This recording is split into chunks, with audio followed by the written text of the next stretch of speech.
पिंपरी चिंचवड महानगरपालिकेमध्ये रवी लांडगे यांची भाजपने महापौर म्हणून निवड केली।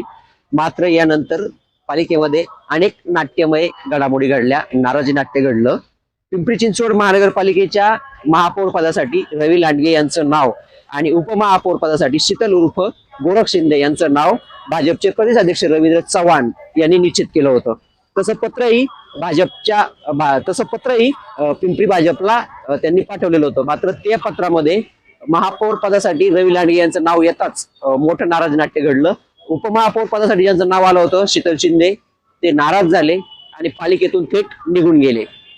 त्यानंतर वेळेवरती भाजप आणि महिला नगरसेविका शर्मिला बाबर यांचा उमेदवारी अर्ज उपमहापौर पदासाठी दाखल केला। मात्र शीतल शिंदे हे भाजपाचे तिसऱ्यांदा निवडून आलेले नगरसेवक आहेत। ते भाजपचे निष्ठावंत नगरसेवक म्हणून ओळखले जातात। जेव्हा भाजपाचे संख्याबळ पिंपरी महापालिकेमध्ये अत्यंत कमी होतं तेव्हा ते चिंचवड गावामधनं निवडून येत होते।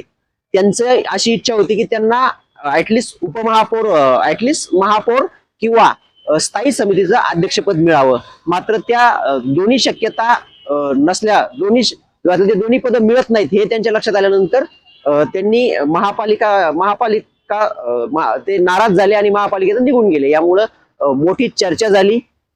यानंतर भाजपाने वेळेवरती शर्मिला बाबर यांना उमेदवारी दिली, तर राष्ट्रवादी काँग्रेसकडनं वैशाली काळभोर यांनी सुद्धा उपमहापौर पदासाठी उमेदवारी अर्ज दाखल केला। आता शर्मिला बाबर आणि राष्ट्रवादीच्या काळभोर या दोघी जणींनी उमेदवारी अर्ज दाखल केल्यामुळं पिंपरी चिंचवडमध्ये महापौर पदाची निवडणूक ही बिनविरोध झालेली आहे। परंतु उपमहापौर पदासाठी मतदान होऊ शकतं जर वैशाली काळभोर यांनी आपला उमेदवारी अर्ज मागे घेतला नाही। तर 6 तारखेला ही निवड होणार आहे, त्या दिवशी उपमहापौर पदासाठी निवडणूक होईल। परंतु भाजपचे जवळपास 85 नगरसेवक महापालिकेत असल्यामुळे भाजपाचाच उपमहापौर निवडून येईल अशी शक्यता आहे। मात्र दुसरीकडे राष्ट्रवादी काँग्रेसने उमेदवारी अर्ज दाखल केल्यामुळं पिंपरीमध्ये राष्ट्रवादी काँग्रेस ही सत्तेत सहभागी होऊ शकते का या संदर्भाने एक चर्चा दिवसभर महापालिकेच्या वर्तुळामध्ये सुरू होती। जर ते सत्तेमध्ये सहभागी झाले तर उपमहापौर पद हे राष्ट्रवादीला मिळू शकतं। परंतु ही सध्या महापालिकेच्या वर्तुळातली चर्चा आहे। पक्षी पातळीवरती असा कुठलाही निर्णय अजून झालेला नाहीये। त्यामुळे 6 तारखेला नेमकं काय होतंय, वैशाली काळभोर या उमेदवारी अर्ज मागे घेतात की नाही याच्यावरती बरीचशी गणित पुढच्या काळामध्ये अवलंबून असणार आहे। परंतु उपमहापौर पदासाठी जी काही नाराजी नाट्य भाजपमध्ये घडलं हे खूपच महत्वाचं होतं। दुसरी याच्यातली एक गोष्ट म्हणजे महापौर पदासाठी भाजपकडनं अनेक जण इच्छुक होते। याच्यामध्ये भाजपचे शहराध्यक्ष शत्रुघ्न उर्फ बापू काटे हे इच्छुक होते।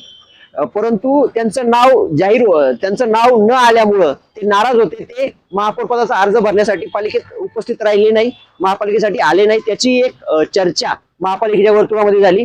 दुसरीकडे भाजपाचे 4ही आमदार म्हणजे भोसरीचे आमदार महेश लांडगे, चिंचवडचे शंकर जगताप, उमा खापरे आणि अमित गोरके हे 4ही जण पालिकेमध्ये उपस्थित होते। आज भाजपाचे जे सत्तारूढ पक्ष नेते आहेत प्रशांत शितोळे यांनी पदभार स्वीकारला। त्यांना शुभेच्छा देण्यासाठी हे सगळे नेते पालिकेमध्ये उपस्थित होते। त्यानंतर महापौर पदासाठी रवी लांडगे यांचा अर्ज त्यांनी दाखल केला आणि उपमहापौर पदासाठी नाराजी घडल्यानंतर वेळेवरती शर्मिला बाबर यांचा उमेदवारी अर्ज भाजपने दाखल केला।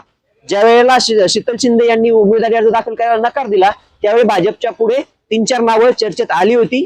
त्याच्यामध्ये कैलास कुटे यांचं एक नाव होतं आणि दुसरी 1-2-3 नावं होती। परंतु राष्ट्रवादीच्या वैशाली काळभोर यांनी अर्ज भरल्यामुळं महिला उमेदवार द्यायचा यासाठी भाजपाने बाबर यांचं नाव निश्चित केलं होतं। या दिवसभरातल्या ज्या काही घडामोडी होत्या, वेळेवर भाजपची जी काही उपमहापौर पदासाठी धावपळ झाली, याच्यावरनं असं लक्षात येतं की पिंपरी चिंचवडमध्ये भाजपमध्ये सगळंच काही आलबेल नाही आहे। अनेक नगरसेवक जे आहेत भाजपाचे हे नाराज झाले। यामुळं पुढच्या काळामध्ये आता या नाराजी नाट्याचं नेमकं काय होतं त्याच्यावरती स्टँडिंग साठी सुद्धा अनेक जण इच्छुक आहेत। स्टँडिंग साठी कोणाचं नाव निश्चित होतं त्याच्यावर नाही परत नाराजी नाट्य घडण्याची शक्यता व्यक्त केली जात आहे।